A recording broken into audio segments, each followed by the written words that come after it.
Hey, everybody, welcome back. HSC Podcast 173. Big Buck Steve on the mic and the Big Smooth. Back from Thanksgiving break. It's been a couple weeks through our picks. So when we get into our NFL picks, we'll give a small recap of how we did and then get you our now we're week 14 picks. But first, we'll do a quick NFL update, and then we'll talk some college football, and then we have our weekly movie review. We got Chevy Chase movies coming up for you, so stick around for that. Some great movies there. And then don't miss the next coming episodes because it is Christmas time, and we're going to have some great Christmas movies for you, reviews, and maybe top fives, or just talking about best all-time Christmas movies. So those of you that watch for the movie reviews, stay tuned for that in the next couple weeks. All right, so instead of going back and recapping last couple weeks of NFL, we just wanted to talk real quick about where the NFL's at right now, right as we come into the last few games to make the playoff push, but mostly who's in the top right now, looking at how it's changed from, say, maybe week seven, week six, week seven, to now in the latter weeks. What is your top five? What's our power five look like, as far as the top teams right now in the NFL? And just kind of preface this is I watched the power rankings from ESPN and some of the different talking heads. A lot of times I agree, a lot of times I disagree. So, I want to kind of weigh in our thoughts and give our ideas behind, why we think different teams, might be up there. So talk about NFL. And again, it's not just because the Bears are 9-3. I don't even know that they're in my top five. But yeah, let's talk about that. So first things first, the Colts are seeing a huge drop off, right? There was a time, not just 4 or 5 weeks ago, it looked like the Colts were dominant. Do the Colts still make it into the top five as you're looking at the teams right now? For my top five, no. It's so hard because I was just pulling them up, and there's only really, this is weird to say, two teams I have confidence in, and everyone else has like lots of flaws. I was looking, I'm Yeah. like, oh, I'm not going to put this team here, and then I'm like, well, I kind of have to because these other teams I can't put in the top five because they've shown some flaws. So yeah, my top five is like almost by default three of these teams, but like I've got five, but only two do I really feel like are top five. The rest I don't really have. That's it. There's only two teams I feel is a top five team right now. Well, let's kind of work backwards here. Fitting into that five spot. So this is a tough one for me because I think I kind of have the Bears in the running for this spot. And obviously, being a Bears fan, I'm a little biased.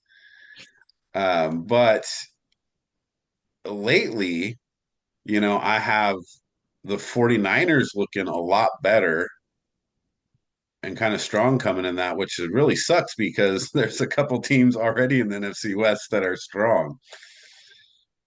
So in that five spot, I'm just gonna say I'm gonna put the Bears there. I'm just gonna put them there just because I want them in my top five. Well, I do have Bears at five, and it is hard because, like you said, they win ugly a lot, but they are winning, Right. and so that's why I got to put them at five. And that's the thing is like eye test, probably not. I would probably put a different team, but as of right now, you got to put them at five. Because I don't trust the Packers. I don't trust the Lions, even though they crushed the Cowboys tonight. I don't trust the Bills or the Ravens or the Chiefs or the Chargers. I don't trust any of those teams. Yeah, when you look at the Bears, yeah, they haven't played the strongest schedule. Obviously, that's one of the big knocks against them. They do have a couple things going for them though, which is great late in the season into the playoffs, which is they have a really great running game, right? They've got two backs that can do damage, and they're getting a lot of turnovers. So those are two things that you really want going into the playoffs. So no matter what your strength of schedule is, if you have those two things as a good foundation, that's a good way to go into the late season. So they do have that going for them. It is hard. So I can't put the Eagles necessarily ahead of them, but then you look at the Eagles, and you're like, well, they're the defending champs, and how do you not put them in there? But then they just beat the Eagles, and then you go back to that, well, just one game thing, right? And with the Eagles or another team that just don't look good, they just have been winning, but they Right. don't look. It's like once they start having adversity, are they going to win the games? It was like I think I said a few weeks ago. It's the Eagles of a few years ago where they, started off like 10-1 and then lost in the first round to the Bucks in the playoffs because they were winning, but they weren't like eye test wise didn't look that good. Right. Right. And they're looking pretty one dimensional in the fact that they're not using Saquon like they did last year. They're a lot of their, I guess, explosive running plays are coming from Jalen Hurts, like when they really get good yardage, and so that it just makes them one dimensional in that pass game, right? It makes it easier to defend Smith and AJ Brown. So that's why I dropped the Eagles out of mine um, top five, but I've got the Patriots actually at four, which is interesting because they're 11-2, and you look at record wise, and they do have like one solid win against the Bills, but again, now we've looked at the Bills as like, well, how good are the Bills? Well, they lost to the Dolphins and the Falcons, Right. so So they've kind of failed over what at the beginning, like if you looked at, early Bills through what week 7, 8, you would have said the Bills are looking like a Super Bowl contender. Once they won that Chiefs game, right? Because at that point they were 6-2, yeah. and they beat the Chiefs. Looked like they were getting over the hump, and then they've lost two of their last four, so they're 500 in the last four games, which were all should have been wins. Yeah. So the again, I guess that just means the Patriots game against them doesn't look as strong as it once did when they beat them. So because of again strength of schedule, looking at the way the team plays, it's hard for me to say to put Patriots higher than four. So I have the Patriots at four. I agree with that, but I've got the Broncos at 4.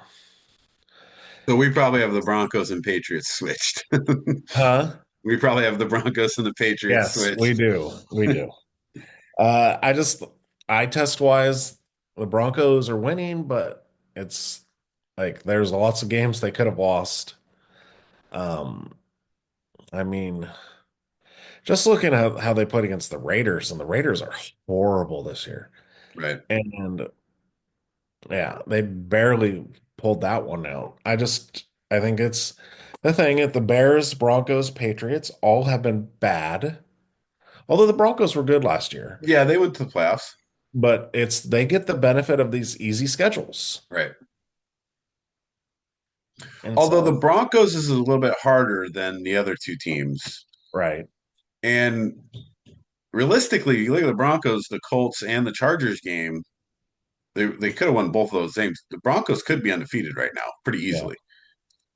Yeah, but they could have lost to the Commanders, the Chiefs, the Raiders. Yeah, I Could have mean, lost to the every game Texans. was close. I mean, they beat the Jets 13-11. They barely beat the Giants. Their Yeah, only real big win was the Bengals 28-3, and that was no Joe Burrow at that point, I think. and then the Cowboys. Yeah, in the Cowboys game, but Besides that, everybody, yes, every game was like, yeah, close. 3 points, 1 point, 2 points, 4 points, 3 points, 1 point. Yeah, all like, but yeah, like you're even saying though, they could have beat the Colts and they could have beat the Chargers. So yeah, it's weird. They could be 500 or they could be undefeated. yeah. But either way, they're sitting, at the tied for the fewest amount of losses. They're obviously one game total back of New England at this point, but they both only have two losses. All right. We'll see because then they have the Raiders this week, then the Packers, Jaguars, Chiefs, and Chargers. So that's a pretty tough schedule to finish the season, besides the Raiders. Yeah, yeah. Their last four games are not easy. I mean, it depends on what the Chiefs happens to the Chiefs in the next few games. You always never, want to play the Chiefs, but if the Chiefs are out of the playoffs, I don't know that they'll be the same. But yeah, the Jags game is going to be tough. The Chargers game at the last game of the season, depending on where the Chargers are at, that might be the Chargers playing for their playoff life. Yeah. But yeah, right. You said, with the Packers, you just never know what you're going to get either. Yeah. Well, So they none of definitely those. don't play an easy schedule. You could say the same for the Jaguars, the Chiefs, and the Chargers this year. You don't know what you're going to get. Yeah. Well, That's with the theme of this whole NFL season. Because even looking at my top five, my top two have whole like I was like, oh yeah, one team lost last week, and I'm like, oh yeah, now I got them at one, but they lost, so it's like I don't know. I'm going to pause real quick. So we got Fresh West entering. It's awesome. So we're back into our top five here. So we got, oddly enough, we both picked the Bears at number five. And I got New England at four and Denver at three. And Derek's got Denver at four and New England at three. Yeah. And we were kind of talking about the difference between New England and Denver. And schedule wise, Denver definitely played the harder schedule. And to me, I think Denver's defense is a lot better. So that's going to help them into the playoffs. I don't know that they'll break the record, but they're right on that 85 Bears sacks record. So having that strong defense is helpful to them. And then you've got Drake May, who this will be his first playoffs where you'll have Bo Nix going into his second playoffs.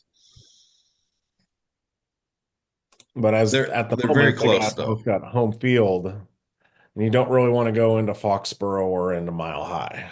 No, neither of those. So that's great for both them. So Wes, what as far as that top five so far, with the Bears at five and then New England and Denver, how do you feel about that first three through five there?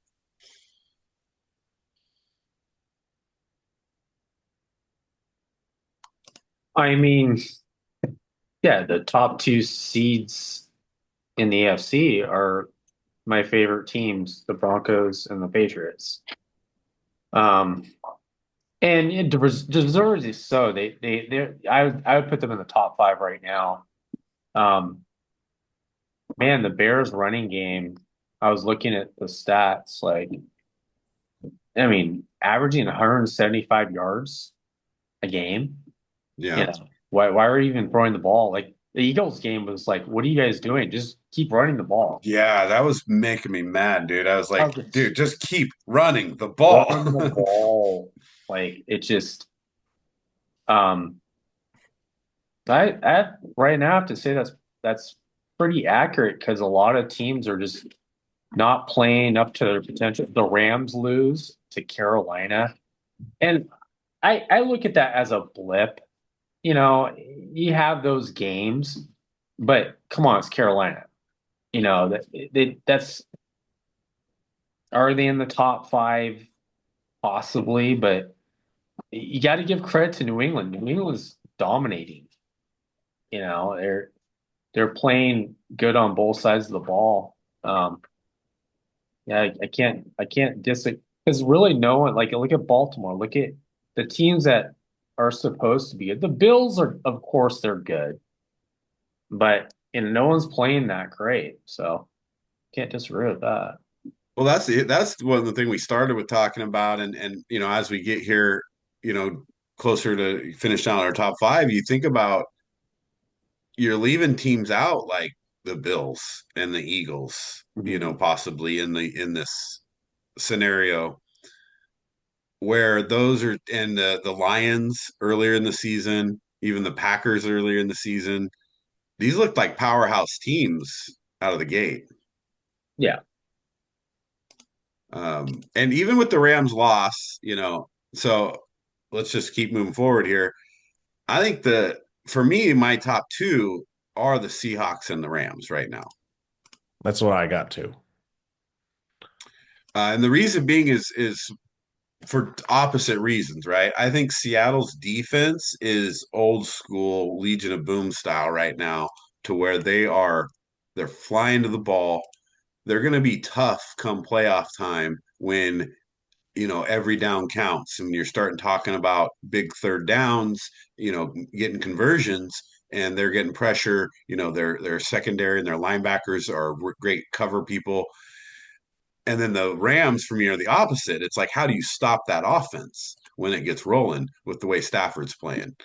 If they stay healthy with Devontae Adams, looks like old Devontae Adams right now. And that's tough to pair him then with Puka. no, So that's my one and two. And I think it's interchangeable with those two teams right now. I think they're very similar as far as quality, even though they have different play styles. Yeah, I agree. That's what I got too. And it is interchangeable. Yeah, right now it's like, oh, do I take Rams first or Seahawks first? And then it's like, well, the Rams lose to the Panthers, but the Seahawks have lost to the Rams. So I just go in the Rams first. Because, the Panthers 7-6, might make the playoffs. they're right there. They could win that division. Yeah. I mean, you look at uh, Tampa has to play them twice. yeah, That's what I was looking at earlier. I Tampa's was like, getting healthy, though. Tampa is getting healthy, and that's a problem, right? Because they're good when they're healthy, but the Panthers are going to fall into that momentum thing that I always talk about with football that makes you better than you really are.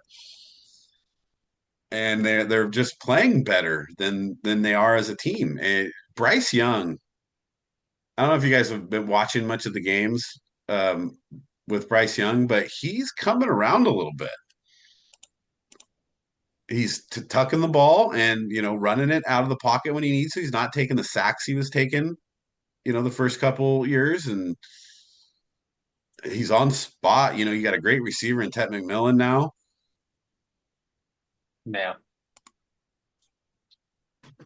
I don't know that it's going to be an easy road for the Bucks. Yeah.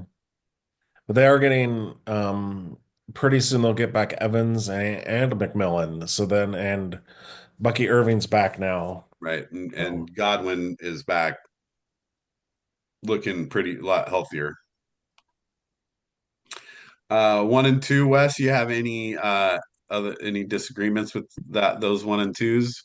It's hard to say. I would prefer the Rams just because of Stafford at this point, but Seattle's defense is just legit. Like you watch, of course they're playing the Vikings and whoever Max Brosner is, I would like someone like we had to look it up because I forgot who he was. Dude, that dude's terrible. I mean, So, you're playing Max Brosner, but a shuffle pass, you get picked up a pick six on a shuffle pass. oh man. That was like hideous. I mean, but you got to imagine how But that guy felt coming into that game against that Seattle oh yeah, defense. here. we're just gonna start you in Seattle Right. against Legion 2. Like, good luck. Yeah. 4 interceptions. That's gonna be pretty standard for a guy from Minnesota. Like, would you just win the lottery for that or something to be, you could be our starting quarterback this week so you can get humiliated. It's like if you took someone out in the ocean on a boat and chummed the water and then just threw them out in there. And you're like, here, just go swimming with these sharks. Let's see what happens. See what it was? It was Kevin O'Connell was like, see, JJ's not that bad. Yeah, Yeah. he's trying to make a case for JJ. Yeah. Look, we made the right decision, Oh man, that's good. Hey, a lot. I would agree with that, but you know what? This week is gonna really. I mean, look at Detroit tonight. I mean, I know they gave up 30 points, but man, that offense. I mean, But Dallas's defense has been bad all year. Yeah, they've yeah, played a little better the last couple of weeks, but I think they're giving up the most points in the league, yeah, right? yeah. It's Packers and Bears are gonna really. That's it's such a big game for them both. And watch out for the effing Niners. Look at them. Like, no, Yeah. like all of a sudden the Niners are 9-4. I know that they're not, no one's they're just kind of all three. It's like this next week is gonna explain a lot, you know. Yeah, you're going to see a lot in the next few weeks, for sure, because well, not everything, but there's a lot of tight races when it comes down to like some of these division races. When you look at now, all of a sudden, Jacksonville and the Colts are both 8-4, but the Texans have slid up to 7-5. You've got the AFC North, which I hate to say it, but the 4-8 Bengals are technically still in it. Oh yeah, I put a bet on them. But even if you look at that West, right? We just talked about what we think are two of the top teams in the league are both in the NFC West. Plus, you got the Niners at 9-4. Yeah. We just mentioned The Tampa, Niners could have been sixth. So you could add three of the top six being right? from the NFC West. Right. I mean, you could make an argument for the Niners at number 5. Yeah. Like I said, I'm putting the Bears there because they're the Bears, but I could definitely make an unbiased argument for the 49ers at 5 right now. So I do want to get to college football. So let's. I just want to go over what Wes is just talking about there for just another few minutes. These other teams that maybe we would have had in our top 5 3 weeks, maybe 2 weeks ago, 3 weeks ago, 4 weeks ago. The Bills, the Colts, the Eagles, the Packers. What does it look like for those teams, as far as what do they need to do? Or are these still Super Bowl quality teams? Or, is it just too even out there? I kind of say this is an any given Sunday parody year. Because I mean, you say it like this, we have the Bengals against the Bills this week. Who knows? You're looking at a 4-8 team and you're still like, yeah, they might win. Right. And there's a chance. I mean, you got the Texans against the Chiefs, and that's a big one. I mean, literally the Texans could knock the Chiefs out. But the Texans got to win. That's what makes that such a Yes. big game, right? Steelers, Ravens. And that's a huge game. They got two banged up quarterbacks. Like Lamar's going to play, but he's not healthy. Looks like he has been well the last couple of weeks. He hasn't been running as much. And then you have, I mean, look at Aaron Rodgers. I mean, he looks like the last game he got looks like he got beat up like in an alley, dude. Like his left wrist is messed up, his nose is messed up. did he break his nose? It didn't look right. The Steelers are just on a, they're tanking. Yeah, they're spiraling out of And control. and it sets everything up for the Bengals, but the thing is, you don't want to go to Buffalo. I mean, that's just a low probability of success right now. I know Buffalo hasn't been playing that well, but they did beat up on the Steelers. It's Josh Allen. You know, everything's just really up in the air right now as far as like I said, everything the Texans and Kansas City. Yes, I picked the Texans just because, you know, I almost wish, you know, I would pick Kansas City because then the Texans would win.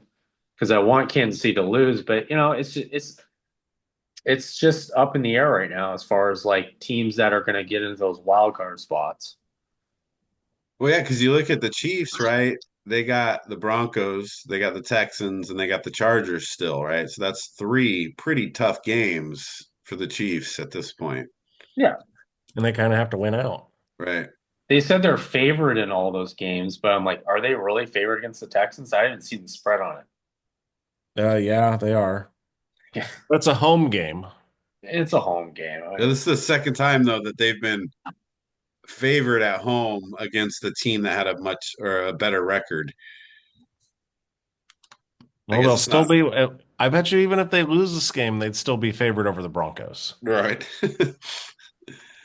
uh, so yeah, we'll get into more picks. We'll get into our picks here shortly. I do want to talk some college football because we're in that time, and this is the big buzz for the week coming out of Thanksgiving, and you have we're wrapped up all of these the regular season games right coming into conference championships, but then you have this whole who makes the playoffs even whether they win or lose their conference championships, and everybody's comparing schedules of, I guess, Notre Dame and Miami is a good example, right? They're going back and forth about those two teams. Let's just start off with the championship games for a second. And then, because we've been talking about this for a year, right? We talked about this last year with winning the conference championship and then the loser of the conference championship. How does that affect their playoff? OSU or Ohio State, Indiana. I mean, either I think if Indiana loses, they're still a top. They still get a top four spot. So they might get a bye even losing this. I think so. Because as of right now, the next team is Oregon, and you're not going to punish Indiana for losing the Big Ten championship to a team that didn't play in the Big Ten championship. And the team they beat. Yeah. You kind of have a behind the scenes, you have the fact that there's a alternate playoff that's already played out. And that part of it is Indiana already beat Oregon. So if Indiana loses, they're not going to drop below Oregon because they already beat Oregon. The same thing with Alabama. Like Alabama's kind of screwed because they lost to Oklahoma. And Oklahoma sits there and they have that spot. Alabama has to win, has to beat Georgia to get in. They lose Oklahoma, again, they already beat Alabama. So there's that backstory. There's already been a playoff kind of already played. So Well, Alabama is one of the questions, right? So Alabama loses the SEC championship. Now they have three losses, but do you just throw that loss away because it was the SEC championship? You just forget about it? no. Well, here's the thing. If they were to beat Oklahoma, no, they should be in the playoff. The problem is Oklahoma's sitting there with those two losses. They beat Alabama head to head. It's kind of like everyone's talking about Miami and Notre Dame. Who gets in? Well, I mean, Notre Dame's won 10 in a row. The problem is you lost to Miami early in the season. That was early. Again, it's kind of like a mini playoff. You're kind of, you know, It's just there's a playoff within the playoff, and I think that's how the committee's looking at it. So, I mean, there's a point where even though you can have Notre Dame not or Miami not make it, or and this is what I love, no ACC team make it. oh yeah, Because if Duke beats Virginia, the ACC's out. no, there's no way that Duke makes there's and they're talked about the stupid how everything played out in the ACC. They're gonna have to change that. Like, okay, Miami's 12, but you know what? They're not even in the ACC championship game. Like, Right. That's wild. it's just stupid. Like, and that's just that's the stupid conference's fault. Like, and you're trying to make it your conference legitimate to compete with just even the Big 12 right now. I mean, forget about the SEC and Big 10. You don't compete. But I mean, look at the Big 12. I mean, they had 6 teams vying for that spot, but they got the right 2 teams in there, didn't they? You know, and there's the ACC. You have Duke and number 17 Virginia. Dude. Yeah, Well, it's just pathetic. You can have a world, and this one isn't. It doesn't seem that far off, where you have James Madison, Tulane, BYU, Texas Tech all in with no ACC, no Miami, no Notre Dame. Which is ridiculous. You know, how so wait, so Duke can't make the playoff if they win? they No, because it goes to the highest yeah, ranked team from the conference champions. yeah. So it would be Oh, James I see. Madison Yeah, or Tulane would be right. higher ranked than the ACC champ. Gotcha, because it's not the ACC guarantee. It's Yeah, the highest rank. Yeah. of the conference champ. Yeah. Yeah, So and you really can't have Duke jump James Madison because they're gonna win and be 12-1. yeah. I guess you could, but that'd be crazy because the Duke would be 7 or 8-5.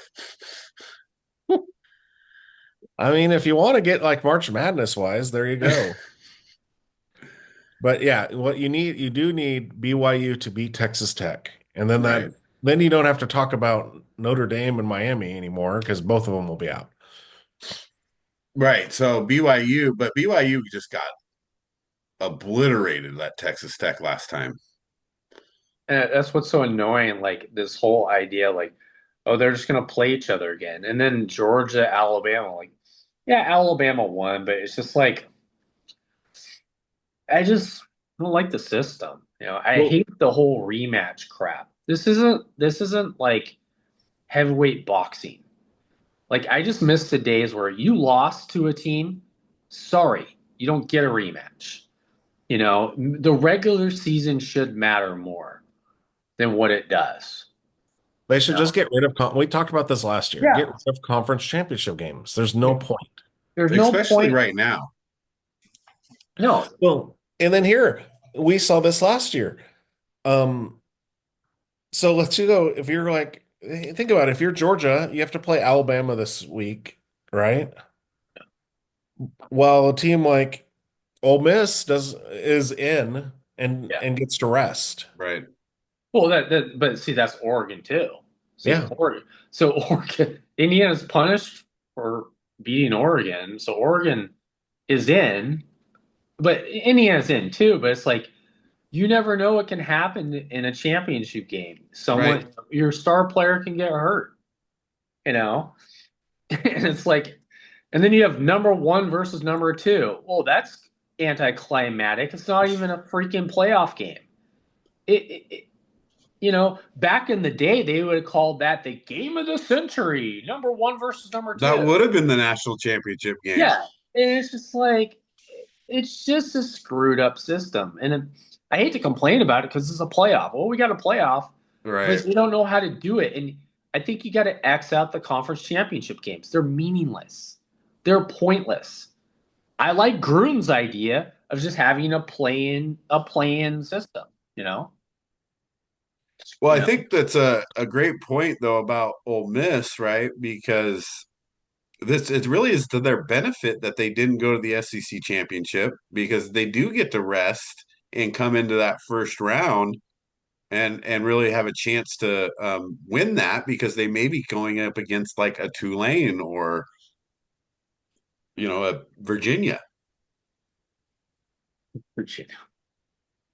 Like you imagine that they're like, hey, you're in the conference, you're in the playoff, and you get to play Virginia or Tulane or James Madison, Right. and Mississippi's like, yes, please. Oh yeah, By because the way, who's Notre Dame playing? Texas A&M and yeah, Alabama and Oklahoma. It's like, come on. and that's the thing how Notre Dame, for once, I think they're going to actually kind of get the raw end of the deal. I mean, I've won 10 in a row, and you watch some of those games, dude. I don't want to play Notre Dame in the playoff. No, Well, It's kind of like trying to keep Kansas City out of the playoffs or Cincinnati. You don't want to play them. They got weapons. Their quarterback's averaging 15 yards a pass the whole season. Like, well, and right.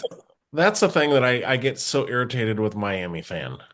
We beat Notre Dame yeah, that at the was beginning in of the August. season. A freshman quarterback's Who's right? first game on the road. Yeah, It wasn't a neutral field. You no, it were wasn't. in Miami. It was his first game, and he did not play well. But I think he's playing well now. Jeremiah Love. And you have Jeremiah Love. Like, yeah, have fun with tackle. Dude. And their receivers, they actually now have three really good receivers for once. Like, they got weapons, and their defense is always solid. It's just like I don't. If I'm Ohio State, keep them out of the playoff because they're better this year than they were last year when Yeah, I Ohio think State so. played them. And then, Yeah, okay, why don't you keep your mouth shut, ACC, about Notre Dame? Because I remember a national championship that Notre Dame did not win, and Florida State got the national championship, even though what happened? Notre Dame beat Florida State. Right. So now we don't care about that head to head, where a national championship was screwed out of Notre Dame, right? yeah, Florida State But lost now to they Notre care Dame, about right? it. yeah. Well, so Texas fans, are Three raging losses. all Shut up, over, guys.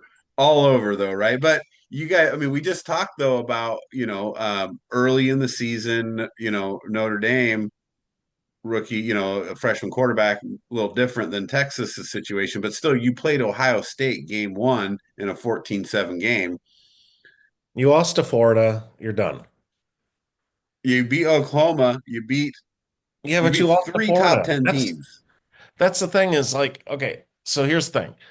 Who'd Notre Dame lose to? Miami Let's see, and Miami Texas A&M. and Texas A&M. Texas Yeah, A&M, right? Pretty good teams. Who did Miami lose to? I forgot. SMU and Yeah, Like was it North Carolina or something maybe? it I was don't know. somebody It bad. It was was yeah. I don't think they were bad, but they were like middle of the road It, ACC team. You know what though? Texas, you lost to Florida, and Florida sucks this year. You're out.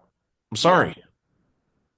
And then what was your other games like Sam Houston State and Yeah. whatever? I mean, you didn't play really. You You- won some tough games, but you lost to Florida. and You almost had three losses. this is why we don't have a stupid computer anymore. Remember the bowl champ, the BCS computer analytics, because you have 12 people, I guess they know football, and you watch the games, and the eye test tells you Notre Dame should be in the playoff because Notre Dame could win it all. I don't care what anybody thinks. They could win the whole freaking thing, but they're not in the playoff. They're not top 12 team. Like, come on. But we're gonna let James Madison and Tulane and do this archaic system of teams that get in there. It's just they're gonna have to change something. Miami lost to Louisville also. So they lost to Louisville Yeah. and SMU. Yeah, I mean Notre Dame has a much better argument than Miami for sure. Yeah. When you look at their losses, I'm just saying Texas has a better argument though for strength of schedule and Yeah. beating three top 10 teams. And it's also when you win, they beat Texas A&M. That's again, it's it's kind of that playoff within a playoff. They did that part. They kind of deserve to get in. But you know what? No, we have to have Tulane, North Texas, or James Madison in. Well, Because that's what's that's the worst important. part, dude. You want to make it fair here, you know. Everybody gets an award. Everyone gets a shoe, right? Let's just give everybody a shot. You know, it's not. Let's just kick out Notre Dame, Texas, and Miami. Right. No, and this is where I disagree with the system in this fact that I don't want to see Tulane, James Madison, or Virginia play in the college football playoff. Huh. If I they're don't do I really want Texas? Texas got crushed by Georgia. dude, Right, but they just beat Texas A&M, you know, in their last game. Yeah, yeah, at home. We yeah, can't. You got to realize in college football, home field advantage is everything, right? And so I get, yeah, they beat Texas A&M by 10. yeah. Okay, so would Virginia, Tulane, or James Madison beat Texas? No. No. So why But would I want to see them in the playoff? well, you know what, Texas? Don't take the money and go to the SEC. Stay in the Big 12 if you don't want to play tough teams. But here's the thing: if either North Texas, James West, Madison, and Tulane came in as world beaters in the group of five, let's say they went on, they went through their schedule, they beat everybody, they're undefeated. I get it; they do deserve a shot. But those aren't those type of teams. Are they good? They're good enough. They lost one game. Well, I'm sorry. If you want to get in and you're in the group of five, you can't lose a game. Just like Texas can't lose 3 games. They kind of eliminated themselves in a sense. But should they be eliminated for a North Texas, a Tulane, and a James Madison? Well, it's the ACC's fault because it's the 5 conference champions get an automatic bid. Everyone thought that'd always be SEC, Big 10, Big 12, ACC, and then a group of 5, Nope. or the soon-to-be Pac-12. But then, lo and behold, ACC is going to shut the bed. Now we have to give you 2. Yep. So it's not that it's not Tulane or James Madison's fault. It's the ACC's fault. Well, yeah, and the thing with the ACC though, and the Miami thing is it just happened to play out that the teams they lost to and the weird, 2-loss tiebreaker thing, kept because they do have a team up there, right? Miami is ranked 12th. And somehow they're not playing in their conference championship. It's their screwed up their tiebreakers and all this crap. And I kind of mapped out something yesterday. I was like trying to figure this out. I was like, forget the conference records in this anymore. Look at Oregon. Oregon's basically 3rd in their conference, and they don't even have to play. And Indiana, just imagine. Alabama's a better example. Alabama beats Georgia, then they got to play. I think you're looking too much at who you beat in conference, and you shouldn't, because now these conferences are so big, not everybody plays each other anymore. Yeah. You can't even judge it. Well, that's why the Big 10, everyone says, Ohio State didn't play Oregon or Indiana. Right. And in Oregon, his schedule was a little light when it comes to playing,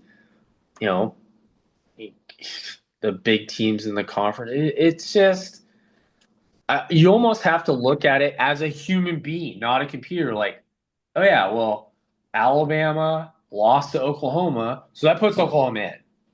you know, because they only have 2 losses. Texas is kind of eliminated because they have 3 losses, even though they beat Texas A&M. But here's the problem: you can't lose 3 times. I know your schedule is hard, unless we want to eliminate the automatic bids of the group of 5, but we can't do that under the rules. I know, but we're So they're talking gonna have about to change the rules next year. right. You're talking about Oklahoma, right, making it, who lost to Texas Yeah. pretty handily. So here we go. Like we go, you know, and it's also when you lose. Right. It's.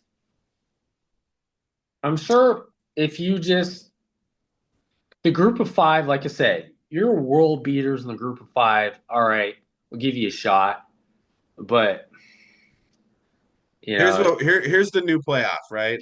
It's just the top. We'll just do the how many teams we got? We got to put 12 in. So we're gonna do the top 6 in the SEC and the top 6 in the Big Ten. We're just gonna put them all in a playoff, and they're all gonna play each other. The then other everyone's gonna want to conferences, join. here's what they play for. They play to see who gets to join the SEC and the Big Ten next year. Yeah. Well, and I think, and Gruden said it best. The problem is all these conferences have too many teams, Yeah.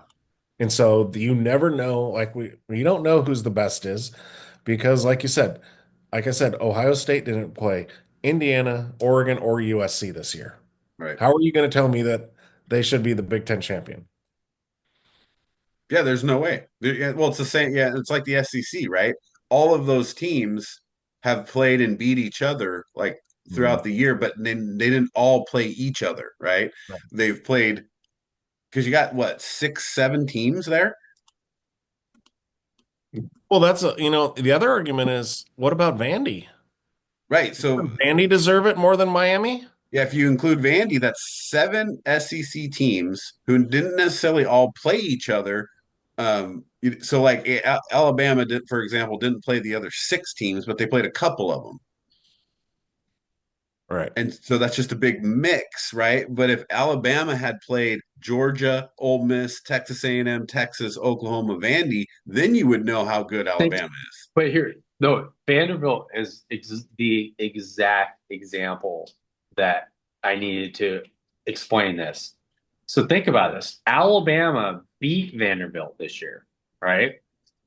One of their losses. So again, we go back to the mini playoff.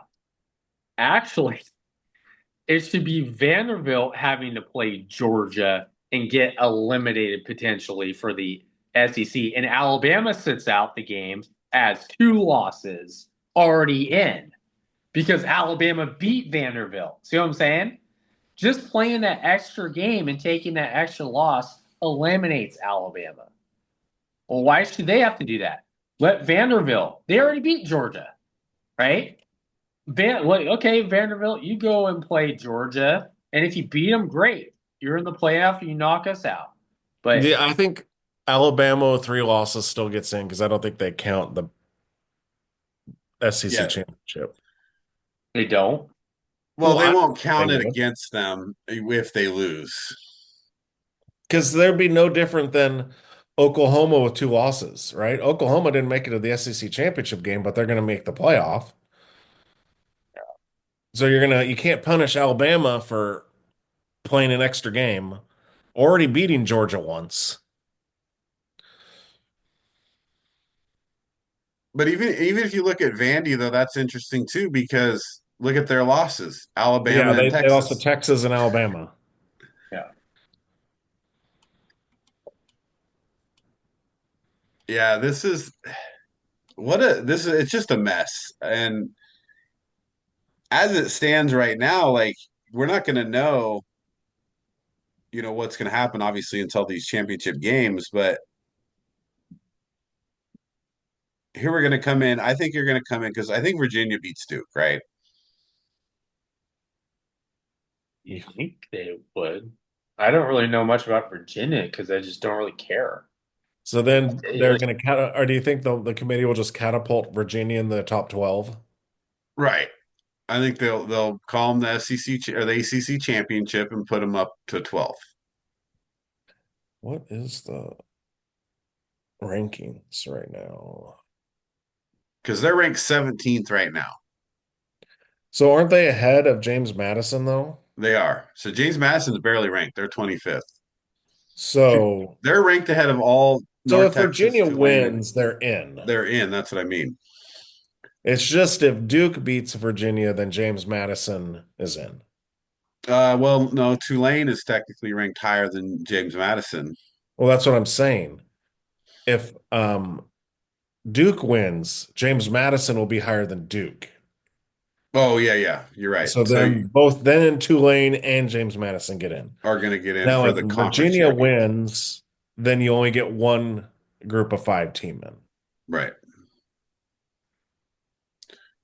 And that'll probably be Tulane Yeah. because they'll probably Best thing win. is, yeah, you can have what you need to have because I love anarchy.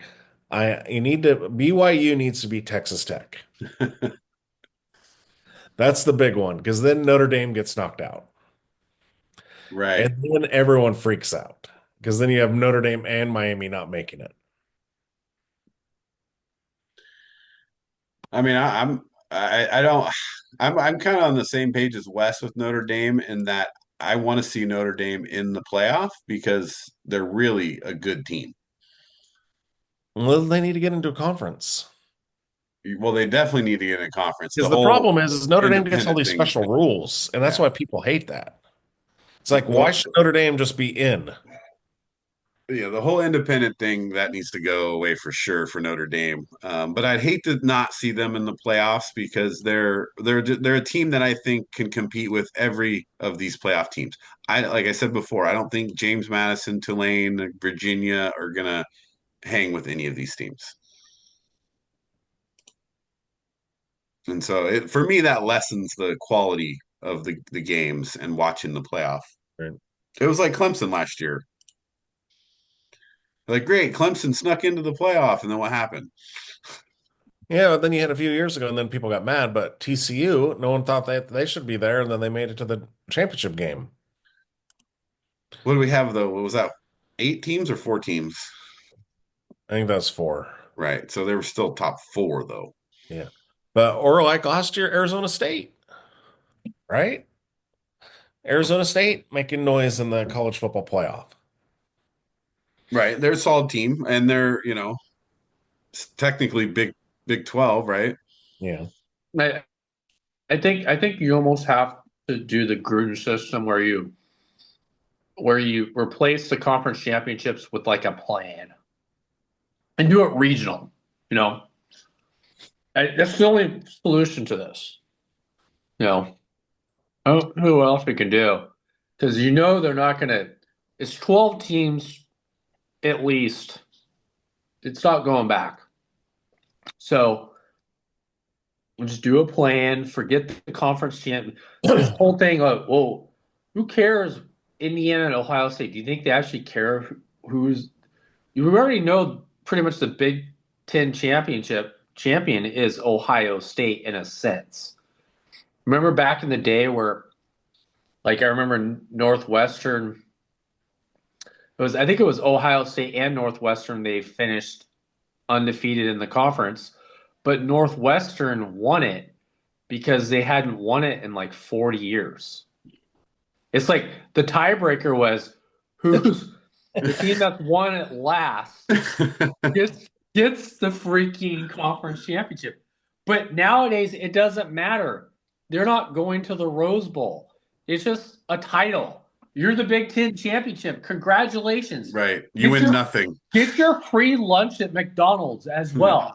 It doesn't matter anymore. Yeah. So why not just say regular season champions Ohio State and do a plan? Yeah.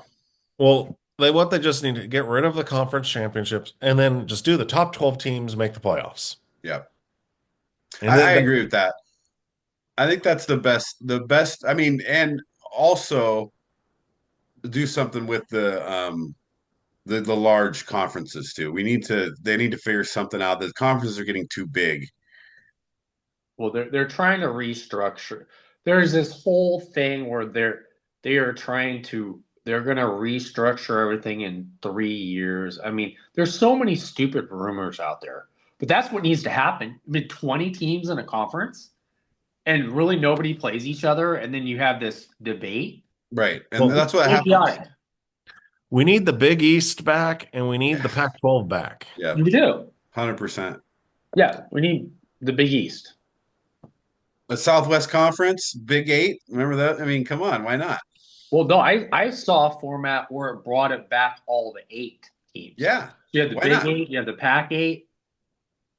That was the only thing is Florida had to play in the was it Florida played in the Big East. If you went back, right, to an 8-team conference, then you could have 12, maybe 16 Yeah. conferences, right? And then they could all play each other. Then you could have a championship game, and that person could go to the Yeah. playoff. Yeah. So Well, it wasn't like the Big Eight though.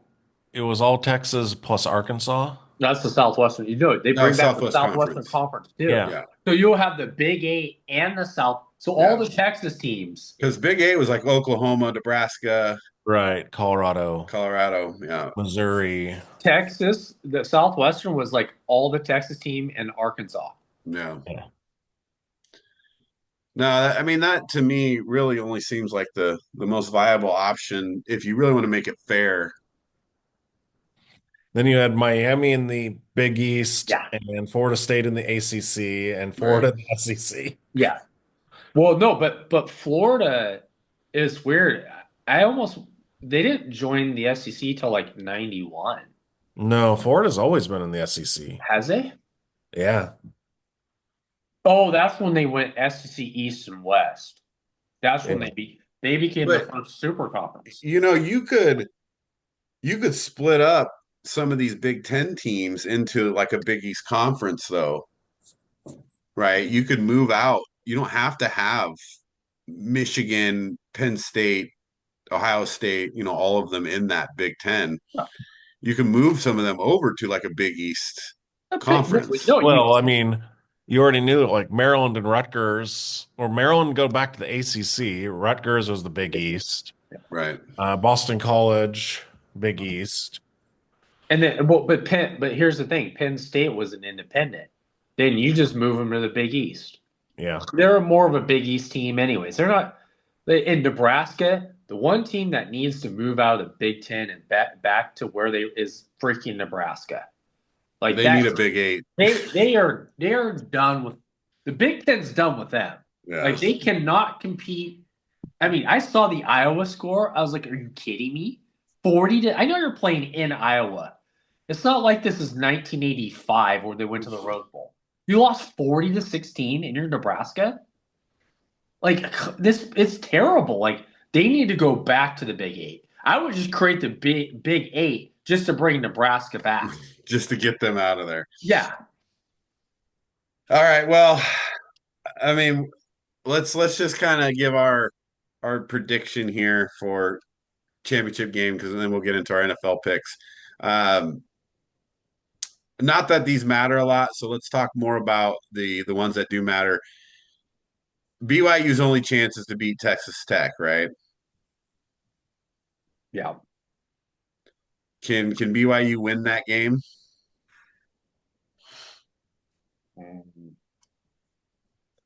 Well, Arizona State beat Texas Tech, but it was at home, and they barely beat them. I'm just taking Texas Tech. Well, I mean, it's a 12.5 spread for Texas Tech in a championship game. I don't know about that much, but they've been beating down teams that much. I kind of see the president of the Big 12 being like, "Hey, Texas Tech, BYU win this game." Even though you beat them 29-7 earlier in the season. Yeah, I mean that way you get 2 teams in. Yeah.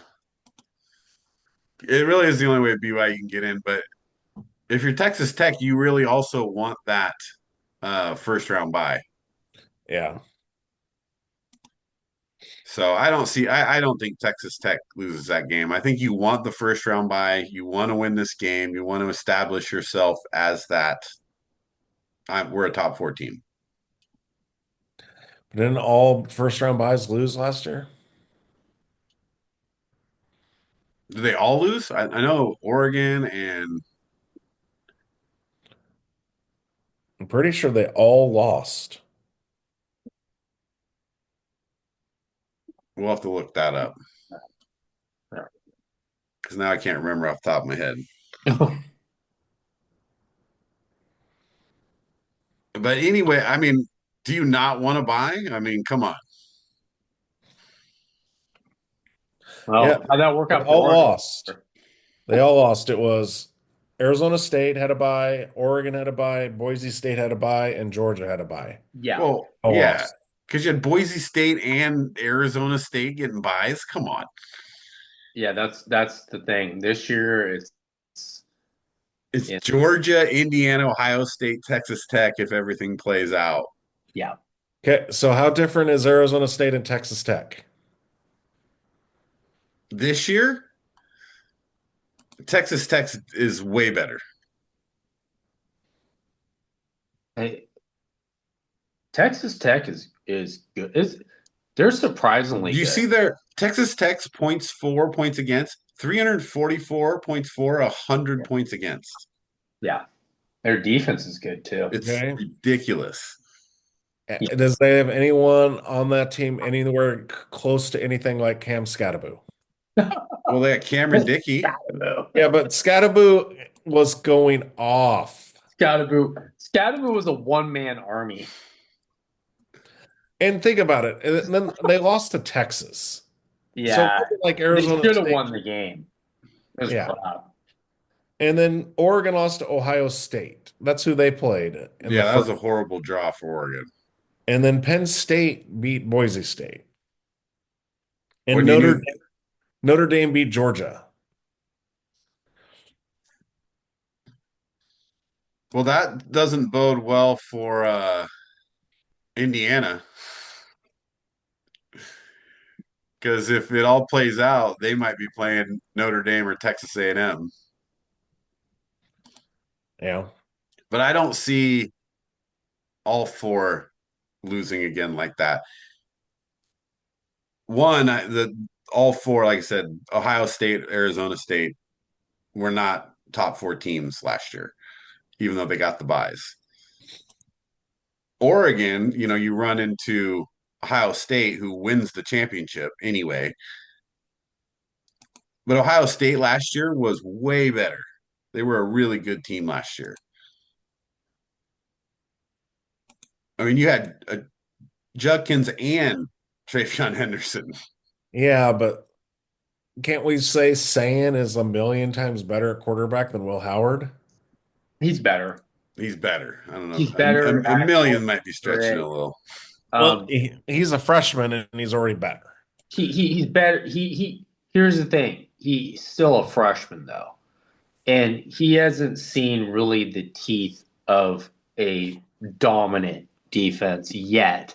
But when you have those receivers, it's like one option, two options. Okay, first round pick this way, first round 5-star. Like that's what it's nice to have that.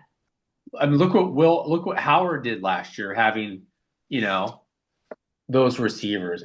It makes it a lot easier. They just don't have the running backs they did last year. No, but you're going to find out this week because Indiana's defense is no They're slouch. solid. Yeah. It's gonna So be a that's really actually an good important game for them. I think it's gonna be a really good game. I don't know who wins that game, but I'm gonna go with Ohio State by default. But I won't be shocked if Indiana wins. But what does anybody really benefit out of it? That's what's annoying about it. You're gonna have a Goliath matchup. Well, I think the Freaking big thing is December people when it still should be don't in believe January. in Indiana. Yeah, They still don't believe in Indiana because of what last year, they're like, oh, Indiana making it and then losing in the first round.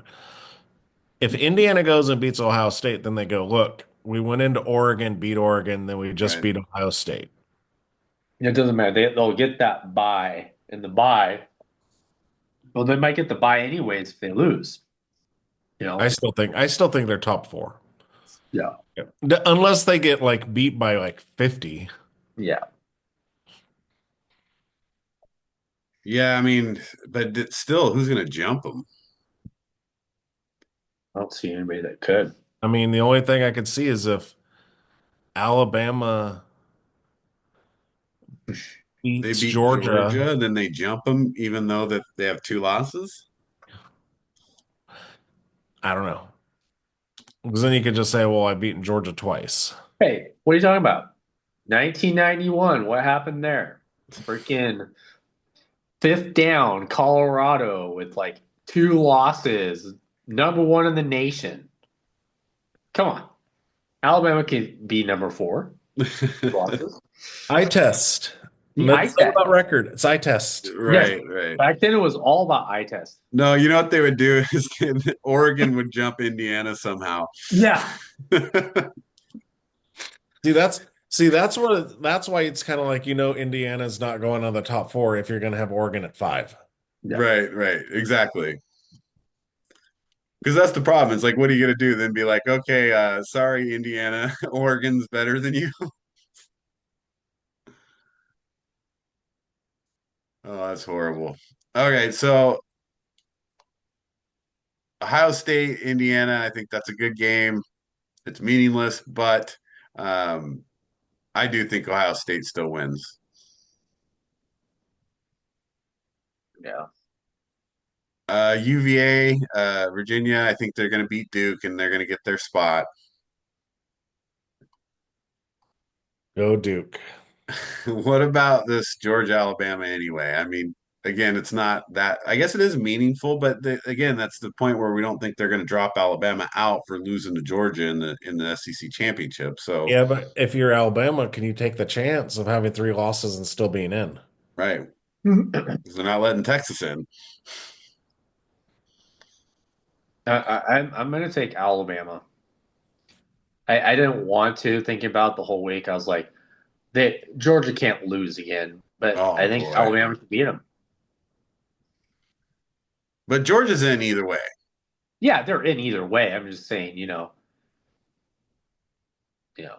Alabama needs this to get in. I think Georgia wins that game, actually. I'm going to take Georgia there. I was thinking about this. I don't think I've ever rooted for Georgia in my life. And it's like the only way I would root for Georgia is if they did that. Remember back in the old days where they'd have the NFL All-Stars play the national champions in the 60s? Like if Georgia played doubt the Cowboys in a game, I would root for Georgia. I think that's the only way I'd root for Georgia. Well, matchup predictor is basically 50-50. Yeah. All right, well, we're 50-50. Who are you taking, Derek? I'm gonna take Bama. All right. I have more faith in Simpson than I do in Stockton. Yeah. Yeah, I don't Simpson. have faith in either of them. Simpson's all right. I don't know about Stockton. I don't like either of them, to be honest. I think Simpson's overrated. I think Simpson's overrated, but he's better than Stockton. Simpson. Remember, like Simpson's gonna be a top 3 pick. Dude, Come on, no, it's Ryan Leaf all over again. dude, that's harsh. You It just is. called him Ryan Leaf. Yeah, dude. Ryan Leaf went number 2 We're gonna overall. quote that. Yeah, but it was That's because overrated. Ryan Leaf was an alcoholic and a drug addict, and that wasn't because he was. He almost won the Rose Bowl. Let's see. All right, BYU, Texas Tech. What do you guys got? Yeah, Derek. it's a holy war, man. The Mormons want to keep the Catholics out. So I gotta say BYU, man. You saw what they did. You saw what they did You just say that. when their coach was going to go coach Penn State. No, And the power of Crumble Cookie came in, bunch of money. you got it. You got it all backwards because that's exactly why BYU is going to lose because the coach is going to go coach Penn State now. No, he's already re-signed with. He did? Yeah. The hell Well, happened today? How did I miss all this stuff? well, it was like a few days ago. The CEO of Crumble Cookie What? put like a huge months of money towards it, and then sent Penn State a bunch of Crumble cookies saying, It's crap. "Sorry." Sorry, we just College paid football for there. this coach to stay, and here's a bunch of cookies. Did they egg the AD's house or something? I mean, dude, like this is so stupid. All right. I'm still taking I still think Texas Tech wins because they're just better. And no matter what happened last year, no team doesn't want a bye.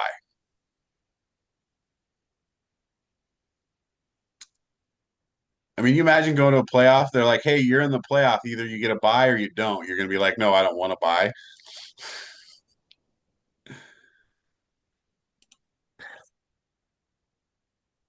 Well, then you're gonna have to say Georgia, all them want to win because they want the bye. yeah. Well, I've got the all three of them winning. Yeah. Texas Tech, Ohio State, and Georgia. But Indiana's like, well, I need that bye too. Yeah, I just don't know that Indiana has played enough big games to go win this game. They beat Oregon in Oregon.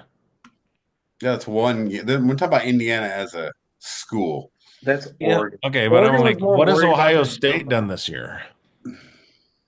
They're Tell the me champs. what tests have Ohio State had? They're the champs. They They're the got a freshman champs. quarterback. What is this, Karate Kid 3? It's like, It's like you know you what? automatically get to the You don't have to finals. be in the tournament. You Nope. can just fight in the championship Right. and get beat up by the bad guy the whole movie. That's how this works. So if BYU somehow beats Texas Tech, so now we're putting in Notre Dame. No, you're taking Notre Dame's Or you're out. taking Notre Dame out. I'm sorry. Now you're taking Notre Dame out. Ole Miss is still in. Oregon's obviously still in. Oklahoma doesn't have to play. They're in. Texas A&M doesn't have to play. They're in. And then you're going to have Virginia, who'll probably beat Duke. And then the fifth seed goes to Tulane, Yeah. or the fifth conference championship seed. Watch out for The- North Texas. I'm not sleeping on North Texas, man. I mean, they have a better record technically. Technically, they have a really good quarterback that nobody knows about. That SEC teams are Yeah, want to Mester sign. Maker, Mester Yeah, Maker, I saw his workout. He's pretty dude. good. He's pretty good, but it's still North Texas. Yeah. Although it's still Tulane, I Well, guess. it's the armadillos, man. So is North Texas going to the Pac-12? I don't think Or they've was it announced. It might. Who knows? or No, or was it the Bobcats? Or is it Texas State? Yeah, it was a Texas State, maybe. yeah. San Nobody's going to the Pac-12. That's crazy. Jose State's going. Sacramento State. Yeah, it's Texas State. It's the Bobcats, so it's not Yeah. North Texas. Yeah, it's Colorado State, Boise State, Fresno State, Gonzaga, Oregon State, San Diego State, Utah State, and Washington State, and then Texas State. There's a lot of states. Yeah. So horrible. So stupid. It's sad that the Pac-12 just fell apart. Well, yeah, because I missed Pac-12 after dark. Or I mean, Like all I Pac-10 get, all I really. get now is like Nevada versus San Jose State at 8 o'clock. Right. I just go to sleep. I don't watch San Jose State, Nevada. I don't know, it looks to me, like most of these teams win that should win, or want to get their first round bye, win their conference championship. Like the bracket seems like it's pretty fixed at this point. Now, Right. It's just Virginia could screw it up. pretty badly. BYU can fumble it around a little. Right. So if Duke beats Virginia, you get 2 group of 5 teams in. Right. If BYU beats Texas Tech, then Notre Dame's out. Right. If both happen, then Steve's worst nightmare happens. Well, then you're going to get BYU, 2 group of James 5. Madison, and Tulane or North Texas. Oh man. And I'm not I wouldn't be mad that if BYU made it just because BYU is a good team. At least this year. All right, well, that's longer than I wanted to spend on college football, but man, what we We figured don't out feel is passionately about the freaking playoff system at none all. of it makes sense, is what we figured out. And we figured out that we need to go back to smaller conferences, bring back the original smaller conferences, 8 to 10 teams max. And here's an idea. Let's separate them by region where they are. Yeah, what a concept. Well, Steve, where were you playing that college basketball game? The old, what system? Oh, no, it's one of those plug-in uh ones off the internet, has like 20,000 games on it. Oh, gotcha. Because that one had all the old conferences. Right. I just pull it up and send it over to them and be like, hey guys, we need to go back to this. No, I just pull out my old Sega Genesis college Bill Walsh college football. There you go. But that's what we figured out there. Just the NCAA football before it got banned. Right. That was such a good game. All right, well let's switch back to our NFL Week 14 picks, and then we'll get into our weekly movie review. So we're not gonna pause this time. We're just gonna go right into our weekly NFL picks. So we got Week 14. The last couple weeks we were on vacation. We had Thanksgiving, so we went ended season 8 into season 9. Just to give the listeners a quick recap. Let's see. So Derek, you were 11-3 and 12-4. Yep. And Wes, you were 9-5 and 12-4. And I was 10-4 and 11-5. So Derek, you picked up a couple games there. So I don't have the exact numbers in front of me, but I think you were only a few behind anyway. So we're all probably pretty close right now. Neck and neck now. Neck and neck. Coming into the home stretch here, week 14. But we didn't have any major collapses, so our winning percentage is still strong. Still probably in that 65 to 67%. Obviously, we well, not obviously for the fans that are listening, but we'll let them know we're on Thursday night already. So we all had Detroit for Thursday night. So we're all 1-0. I don't want to really talk too much about that game because I want to get into our picks, but is it just me or are the refs getting worse and worse? They're getting really bad. It's kind of crazy. That, and look, Detroit won the game, but Dallas wasn't out of it yet. They're only down 10. They're getting ready to score, and they call that pass interference, offensive pass interference on Ferguson. I'm like, come on. Yeah, That that was got to be not. one of the worst calls I've ever seen. Made a swim move. It's like, yeah, it was just stupid. Yeah, but what about the non-safety that should have been a safety? Right. Well, they'll always call that. They The call ball that- has to be completely behind the line, or they will not call safety. They never call it, and it's They has never safety call half it. the time. Back in the 70s, that's a safety. But then again, back then they didn't have the review like, oh, the guy fell in the end zone. It's a No, safety. they picked him up and carried him into the end zone and got a Yeah. safety in the 70s. But yeah, I mean, I just want to mention that because I watched pretty much the whole game all the way through, and the refs are terrible.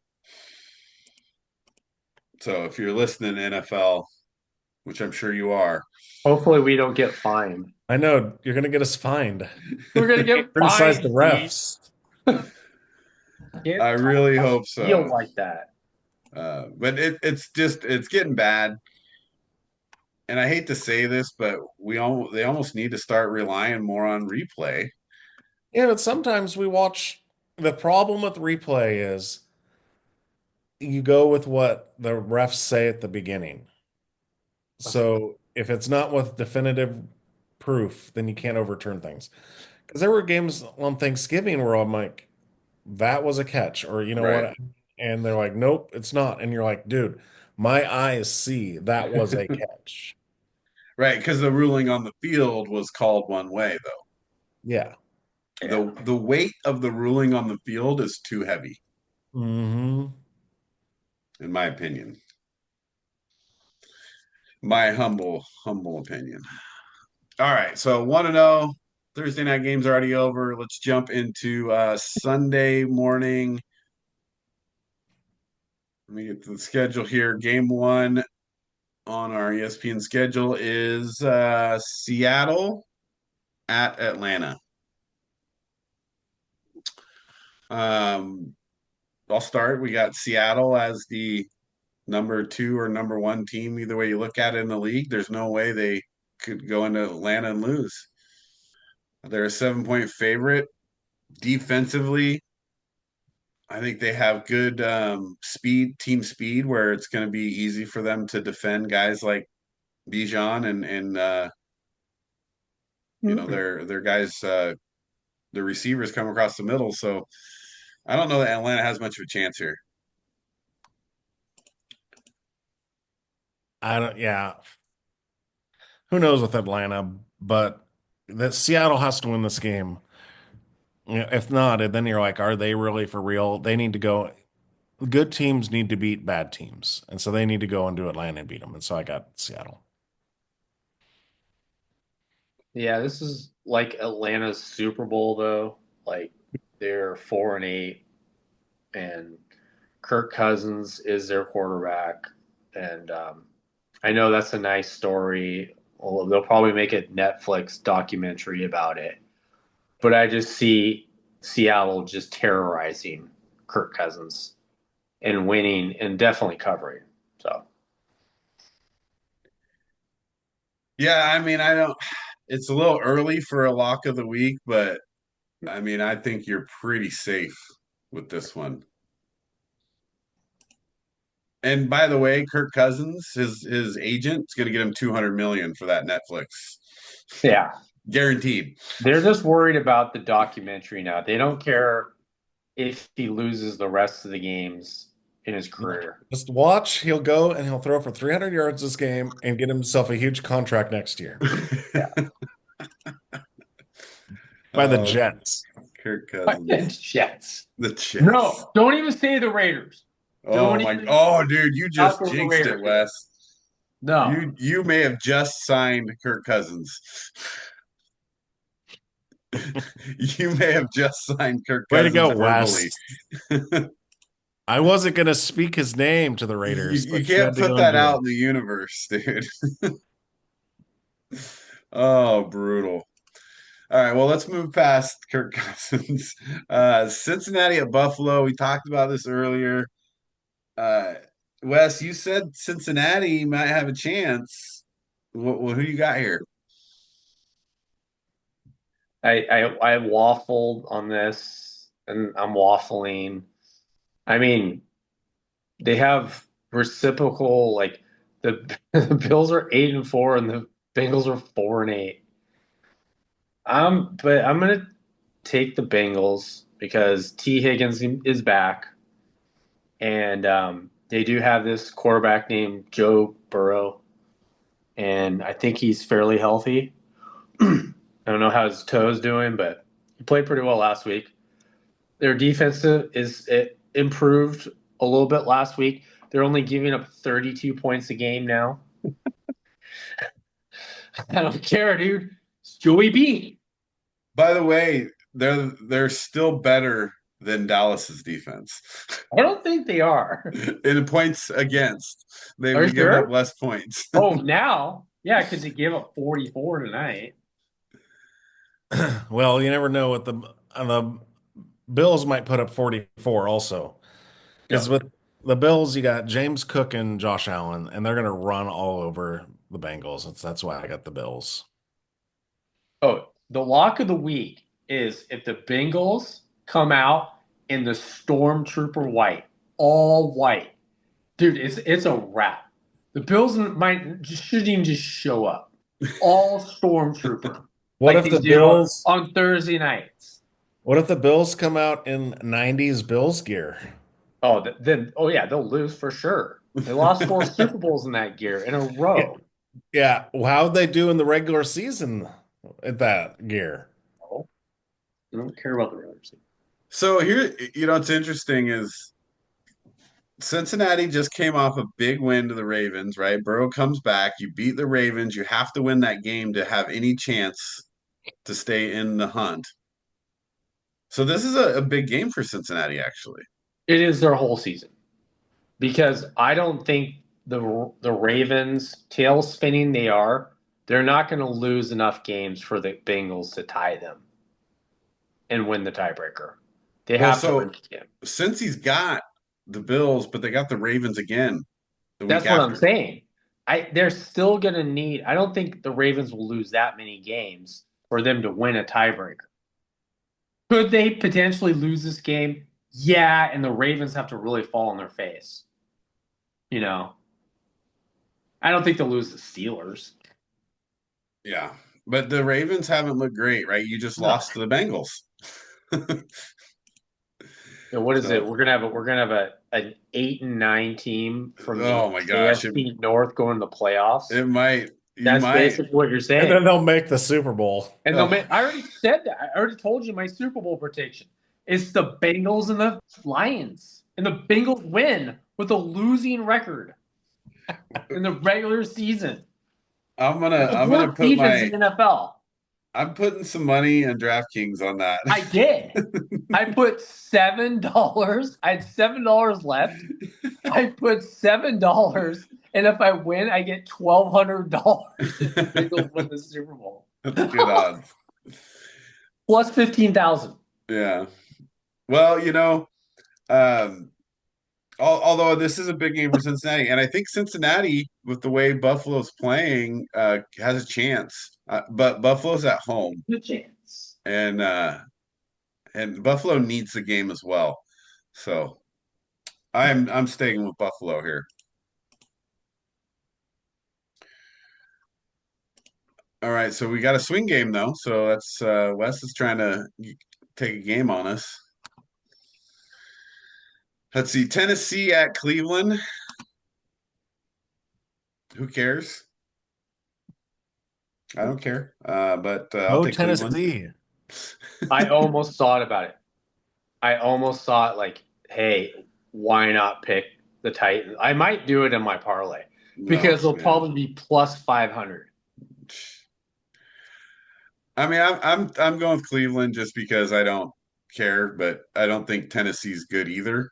And Cleveland has a little bit to play for. I guess Shadur has something to play for. So I'm going Cleveland. I think we're all going with Cleveland.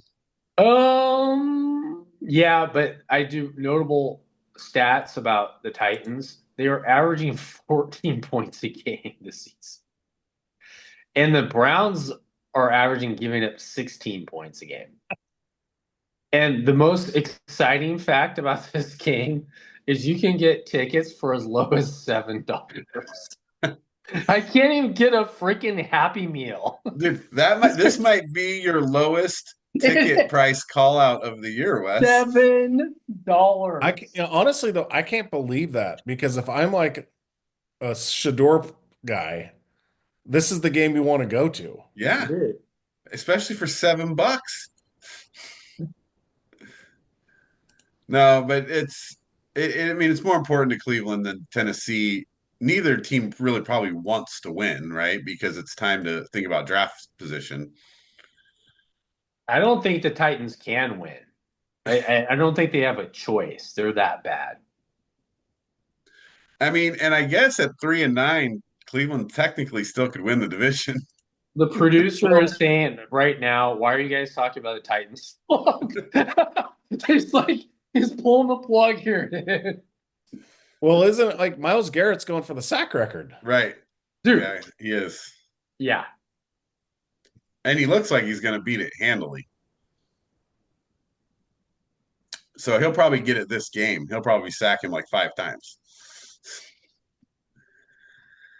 But yeah, let's move on past that game because it's not the most exciting game of the week. But neither is this one. Washington at Minnesota. Derek, what do you got? I'm rolling with the Commanders. Oh, looks like we have a swing on this one. Yes, Jaden Daniels is coming back. Gonna get injured probably again. Wait a minute. He's not playing. Yeah, he is. Yep. Full participant playing on Sunday. RG3 Part 2. Yep. But half a quarter of Jaden Daniels and then Marcus Mariota is still better than JJ McCarthy. So I got the Commanders.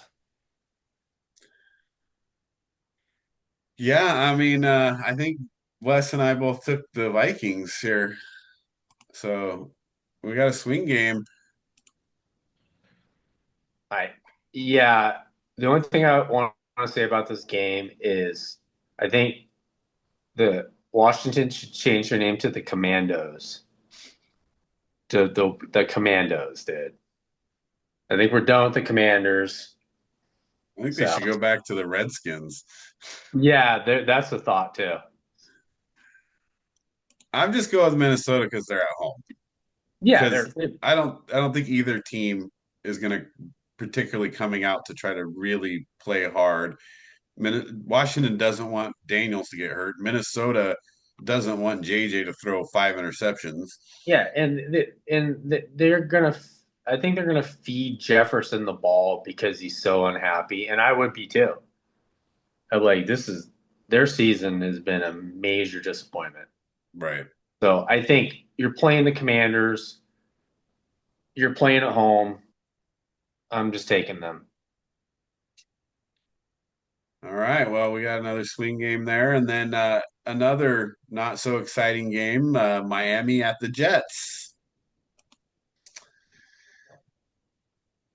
Yeah. Boy, what's going on this week with games? It must mean we have some good ones coming up. Well, this is when maybe the NFL should adopt the NBA in-season tournament to give these teams something to play for, like the Jets, which haven't seen a Super Bowl in like a half a century. Um, I'm taking the Jets though because they've been playing better. They've won a couple games, but 2 out of 3 games. I mean, Yeah. that's like the 72 Dolphins for them right now. They're on a roll. I like the Jets right here. Look, And they're playing at home and at home. And look, Aaron Glenn, he doesn't give up, dude. He's not the kind of coach that's going to let his team quit. No. And Mike McDaniel is the kind of coach that's going to let his team quit. He already knows he lost his job. Well, we've talked about this so many times. How does Miami do in the cold? No, it's gonna be 40. Well, it's 40 degrees, but still, that's technically cold for them. And their record's like 3-100. It's just hideous under 40 degrees. So I'm going with the Jets as well. Swing game. I got the Dolphins. Dolphins have won 3 straight. Dolphins actually have a better defense than the Jets. And that's Jets trade away their whole defense. And the Dolphins have a guy named Devon Achane who's going to run all over the Jets. So that's why. From this point forward, there though, Derek, these are the rules. Anybody that picks the Dolphins and we pick the other team, they have to make their best dolphin impersonation. So Derek, you get it. Come on, do your best dolphin here. I don't think I could do that, Wes. Yeah. We need Dolphin Girl. Where's Dolphin Girl at? You could, We'll, we're we'll, going into a we'll little find bit of some. like Jim Carrey land here. Little Ace Ventura, Pet Detective. But I mean, you're right though. When you look at Miami's last three games, they're playing. I mean, obviously the Saints and Commanders, who cares? But they beat the Bills. They've actually won 4 out of 5, right? When you go back to the Falcons game, they lost to the Ravens, but so the Dolphins are on a roll, but so are the Jets. They've won one game. That's a roll for the Yeah, Jets. again, we've talked about this game for like 5 minutes. Like, Yeah. But it's swing game, so this is another important one. These 3 games are going to make a big difference here this week. it only matters to us. Right. All right. So here's a good one. Indianapolis at Jacksonville. So looking at our initial picks, we do have a swing game. So let's start with you, Wes, because you picked the Jags. Why are you going with the Jags here? Because they're playing at home. And Daniel Jones is turning back into Daniel Jones. You know, playing, he's not playing terrible, but you know, I know they want to run the ball. Jonathan Taylor is, to me, is the MVP, but I think they stacked the line. I mean, Indianapolis is a 1.5 point favorite. This is a pick 'em game. I'm just picking Jacksonville because you know how much I love Trevor Lawrence. He's such a great quarterback, and I think he will outshine Danny Dimes. Oh, Wes's hatred for Danny Dimes continues. Yes, it does. he is not on my all hate team yet. He's on the bench. Well, for me, I think Indianapolis has learned, hopefully, in these last couple games that no matter, what Jonathan Taylor's stats are, you just have to keep feeding him the ball. You got to get him to that 25 to 30 carry mark every game. Otherwise, Daniel Jones isn't what he's been up to this point, right? From before these last couple games, which was he looked good. He had time. He was facing a lot of man coverage. It was easy for him to make the throws. So if you're Indianapolis, you have to learn at this point. I need to give the ball a bunch to Jonathan Taylor, and if they don't do that, they may lose this game. But I'm still taking them to win because at some point their coach is going to have a dream, an epiphany that hey, why don't I give the ball to Jonathan Taylor? And that's this game. So I'm taking Indianapolis here, the Colts.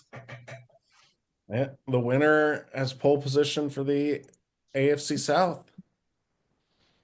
It's I have one game lead. So, but I'm taking the Colts here. Danny Dimes. I'm thinking not Jonathan Taylor. It's going to be Danny Dimes that wins this Danny game. Dimes is going to win this game for him, huh? All right, all right. On the road though, that's tough. Jacksonville's playing a little bit better, but I still think the Colts are the better team. Another important game here: Pittsburgh at Baltimore. Baltimore's a 5.5 point favorite. Looks like we all have the Ravens. So instead of talking about the Ravens, what does Pittsburgh need to do to win this game? So we're all picking Baltimore, but how can Pittsburgh win this game? They need to make the Ravens one-dimensional on offense. If they take away Derrick Henry and then make Lamar have to beat him, because like Wes said earlier, Lamar's beat up. So they can then he's not going to be able to scramble as much. They can get to him and sack him a bunch. That's the only way. I think for the Ravens, it's they have to establish the run. Yeah, and you look at lately for the last couple games, the teams have ran pretty well on the Raider or the Steelers. So if you're Baltimore, if you're Harbaugh, John Harbaugh, you're like, hey, let's run the ball because they cooked 32 carries, 144 last game. But we've been saying that for years now, since Derrick Henry's been a Raven, right? Give him the dang ball, and they still Yeah. don't. Well, does Pittsburgh even have enough offense to win this game? Not really. I don't think they have much of a chance to score a lot of points. I just, Receiving wise, did you see the stat where like Pickens has more receiving yards than all of the yeah, Pittsburgh receivers? yeah. Yeah. So Pittsburgh has to do a lot in our opinion to win this game. So we're all taking Baltimore at home. Should be an easy game for them. Denver at Las Vegas. Um, Wes, what did you take here? He took Denver. Oh, Denver. I see. So we all took Denver. Mm. Yeah. I took Broncos. I mean, I hate to say this, but Vegas looks horrible. Vegas, yeah, The they're the Raiders. Las they're the lot. No, they're not the Raiders anymore. They're the Las Vegas football team. The Las The Vegas football Raiders team. have already exited the building. Oh, They are now man. the football team. Yeah, can we talk about how horrible Coach Pete Carroll is? And how he saw his job. Would maybe I'm wrong here, but weren't you kind of excited to get Pete Carroll? Yeah, because I wasn't excited that he brought in his sons to run the offensive line and be horrible though. And I wasn't excited to hear the fact that he didn't work with Chip Kelly at all and wouldn't let Chip Kelly install his offense. I'm not excited for the fact that Pete Carroll then also took away Patrick Graham's ability to call a game to install his stuff.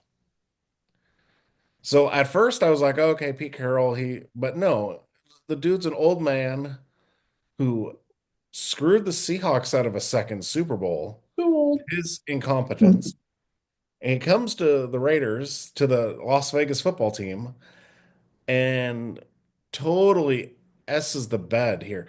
I mean, seriously, you have two wins and you're not playing your rookies at all still. Yeah, I mean, But yeah, basically, dude, Pete Carroll should run for president. He just promised a bunch of stuff, and he's old and didn't do anything he said he was doing. Installed his family. Yeah, exactly. Exactly. Because what if you've got to watch some Raider games, what is the worst part of the Raiders? Geno Smith. Okay, but besides Geno Smith, like what unit is the Right. worst? Yeah, their line is just horrendous. Right. And who's in charge of the line? Oh yeah, Pete Right. Carroll's son. Right. Oh, who did Pete Carroll want to bring in at quarterback? Geno Smith. Right. Who was the highest rated offensive lineman on the Raiders last week? Um, the rookie they didn't want to play all year. Right. No, I mean I don't disagree with you. I'm just at the beginning, like before you guys had any games played, it seemed like Pete Carroll and Chip Kelly were good pickups. Well, you thought so. You thought Pete Carroll would bring stability to the organization, but instead he brought his family and a bunch of worse dysfunction than any of the. Pete Carroll makes me wish I had Josh McDaniels back. Oh gosh. No, That's think going a about little this though. far. No, if you watch the Raider games, and I've watched some bad Raider teams. None of them have looked this bad. Yeah. This year, they have been so embarrassingly bad.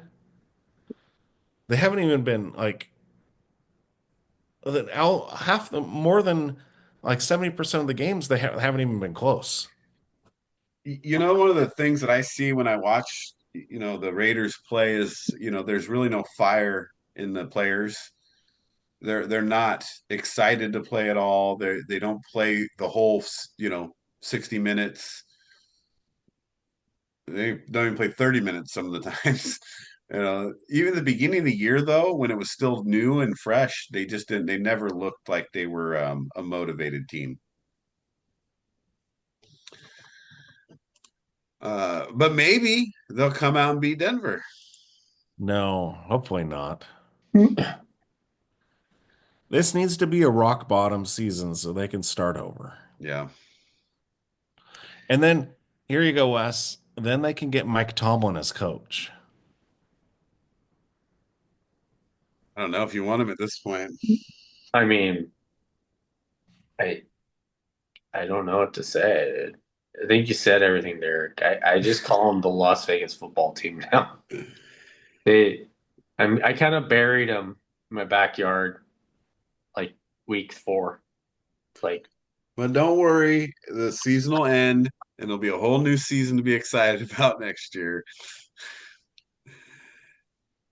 Come on, we've been doing this how many years how have we many both years have me and Derek been beating our heads against the wall? right, but look, dude, I'm how many years have the Bears been doing this? So Yeah, but at least the Bears have had excitement. You've had like a bunch of first picks overall. The well Raiders haven't had recently. one since Jamarcus Russell. Oh gosh. I almost became a Colts fan this year. And that ended. But I figured out who their quarterback was. Right, So. but then they got Danny Dimes, so you can't do that. Yeah. All right, well, this is big game here. And Wes, we're gonna have to start with you again because you're on the swing game here. You got the Packers, so it's Chicago at Green Bay. Green Bay's a 6.5 point favorite at home here. That's a And lot of points. Wes, you got the Packers. A lot of disrespect to the Bears. Bears are leading the team, the league in takeaways, and but it's the Packers at home. Packers against Detroit kind of. I think they kind of turned a corner when it comes to okay, we know what Jordan Love can and can't do, so let's forget about what he can't do. And let's give Josh Jacobs the ball. He looks a little better. He looks healthier. I just think they win a close game. My 3. Tough. Yeah, this is a tough one. I mean, obviously, I'm going to take the Bears, but Derek, you took the Bears. So, what's your counter argument to the Packers? It's going to be 19 degrees, light snow. It's going to be all about the running games. And I think the Bears running game, they have the number 2 rushing team in the NFL right now. So I think they are going to run all over the Packers. What is Micah Parsons good at? Rushing the passer. What is he not good at? Stopping the run. Stopping the run. And this is a perfect weather game for Jordan Love to throw a bunch of picks off his back foot. And so that's why I got the Bears. Jordan Love is on Derek's all-hate team. He is on Derek's all-hate team. He is cemented. It's not like I hate him as much as I can't stand the fact that people love him. His last name's Love. Hello. I know, but it's like he's so good. I'm like, no, dude. Hello. He's bad. Have you seen the commercial with all the kids? Hey, kids, let's play some ball. I swear, there is a drinking game. How many times does Jordan Love throw off his back foot? Oh, nice. Dude, you'll be hammered by the end of the night. Oh, dude. We should. This might be the game for that. I mean, it's a 1:25 in the middle of the afternoon. So for me, like obviously I'm gonna pick the Bears because I'm picking the Bears all season.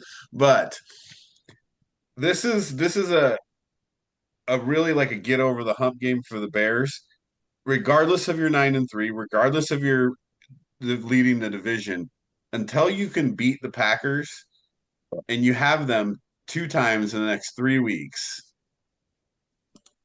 You're not going to get over this hump that you've been at since 1985. Um, but really, it's like this is the Bears' chance to beat the Packers two times in 3 weeks, go into the playoffs on a roll, great record, good running game, good, solid defense. So they have to win this game. If you're Ben Johnson, which he knows, like Ben Johnson knows that he has to take this into the locker room and say, look, this is where you find out what you're made of. And I think the Bears will the win. Will it? I hope. All right. Well, swing game there again, Wes. Man, Wes, you're really trying to gain some games here. Rams at Arizona. We all got the Rams. Obviously, Arizona, not a lot to play for. You're going to have Brissett throwing the ball 40 times again.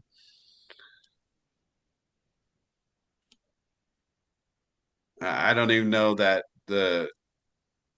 but who knows? I mean, the Rams, didn't look super great last week. Does Arizona have a chance here at all? I mean, it's an 8.5 point spread. I don't think so, but since we put them as the Rams, one of our top teams, probably going to lose. So Again, might be Arizona's Super Bowl. They've really had nothing to play for in like 15 years, so you never know. Yeah, it's not going to be weather conditions, right? I mean, everything's going to be fine, and there's just no reason the Rams lose this game. Houston, Kansas City. So we've all got the Texans. Is this all because we hate Kansas City, or we really believe that the Texans are going to win this game? the Texans have been playing really well lately, and they need the win. This is a game both teams need the win. If the Texans beat the Chiefs, they have a 2-game lead on the Chiefs for a playoff spot. Right. They're outside looking in, but they still have a 2-game lead. The Chiefs, if they lose this game, they're pretty much done. Yeah. Yeah. I never like when the Texans play the Chiefs because it seems like I remember the playoff game where, yeah, the Texans look like they might win. Oh, then Kansas City scored 25 points in a row. I hate this matchup because it's just the Chiefs. I'm taking the Texans just because I'm hoping that they beat the Chiefs, so we can just all breathe a sigh of relief for the playoffs. I don't want to see them in the playoffs. So, Well, this is a tough one for me because it's hard at, say, Kansas City at home with their season on the line is going to lose. Yeah. Which is probably why they're a favorite, right? Even Yeah. though they have a worse record.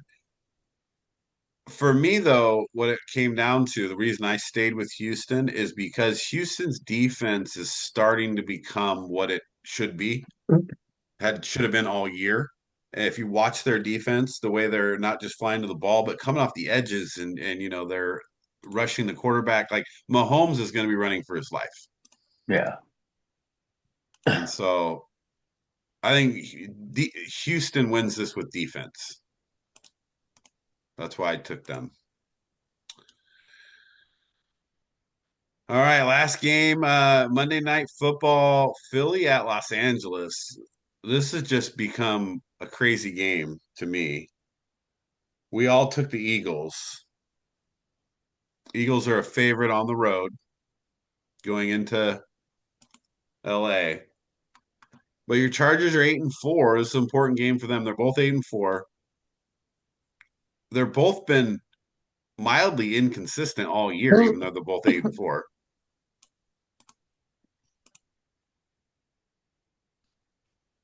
So why do we all have Philly here? What's the argument for Philly winning? Trust Philly more in big games than I do the Chargers. Yeah. And it looks like Herbert's a little banged up, To its non-throwing hand. right? But you'd rather not be hurt, right? Right. I don't think Herbert does well hurt. So he has a hard time playing in big games when he's not hurt. No, and I think Philly's backs against the wall. I think they play well enough to win. No. Yeah, and in a model of inconsistency between these two teams, I think Philly's less inconsistent.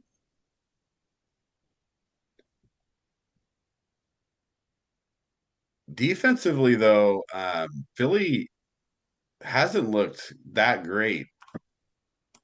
They give a bunch of points in a row to the in Dallas in that game. That was really bad.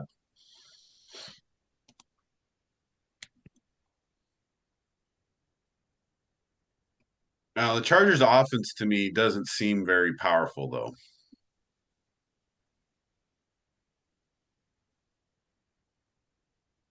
It looked like they were going to have some good receivers going, but now you got Vidal running. Lad McConkey's back to the number one receiver again.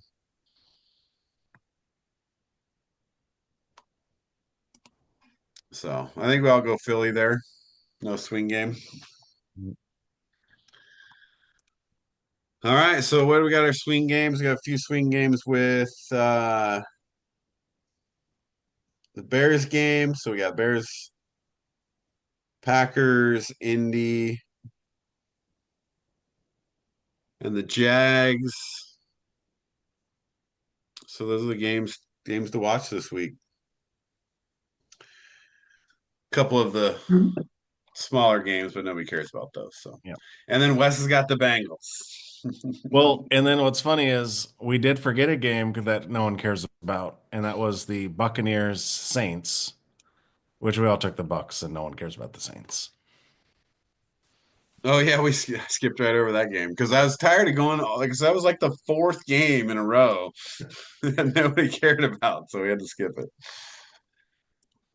All right, well, let's wrap that up there, and let's we'll jump into a quick a movie review here. So stick around here. We're gonna review our Chevy Chase movies, and we'll be right back.